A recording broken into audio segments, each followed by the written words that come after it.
Driving licence வந்து apply பண்ண போகிறவங்களுக்குமே இல்லை ஆல்ரெடி டிரைவிங் லைசன்ஸ் எல்லாருமே வச்சுருப்பீங்க அவங்களுக்குமே பார்த்திங்க அப்படின்னா 5 சலான் ரூல் என்னன்னு தெரியுமா? என்னன்னு தெரிஞ்சுக்க நான் ஃபாலோ பண்ணுற வீடியோ ஸ்கிப் பண்ணாமல் பாருங்கள் சொல்கிறேன்.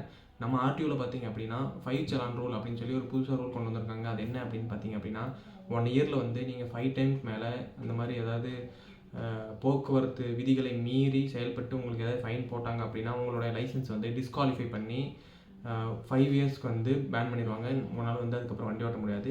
அது மட்டும் இல்லாமல் பார்த்தீங்க அப்படின்னா அந்த மாதிரி ஃபைன் போட்டதுக்கப்புறம் பார்த்தீங்க அப்படின்னா வித்தின் 4 டேஸ்க்குள்ளே நீங்கள் வந்து அந்த ஃபைன் அமௌண்ட் வந்து பே பண்ணியே ஆகணும்.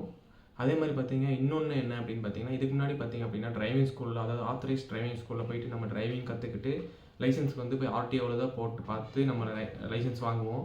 ஸோ இப்போ பார்த்தீங்க அப்படின்னா வந்து அரசு அங்கீகாரம் பெற்ற டிரைவிங் ஸ்கூல்ஸ் அதாவது கவர்மெண்ட் ஆத்தரைஸ்ட் டிரைவிங் ஸ்கூல்லேயே பார்த்தீங்க அப்படின்னா டிரைவிங் டெஸ்ட் எடுத்து லைசன்ஸ் எடுக்கிறதுக்கான அங்கீகாரம் வந்து வழங்கப்படும் சீக்கிரம் அப்படின்னு சொல்லி ஆர்டிஓ சைட்லேருந்து சொல்லியிருக்காங்க. ஸோ யாரெல்லாமே உங்கள் ஃப்ரெண்ட்ஸ் வந்து டிரைவிங் லைசன்ஸ் வச்சுருக்காங்களோ இல்லை டிரைவிங் லைசன்ஸ் எடுக்க போகிறாங்களோ அவங்களுக்கு இந்த வீடியோ ஷேர் பண்ணுங்கள். தேங்க்யூ.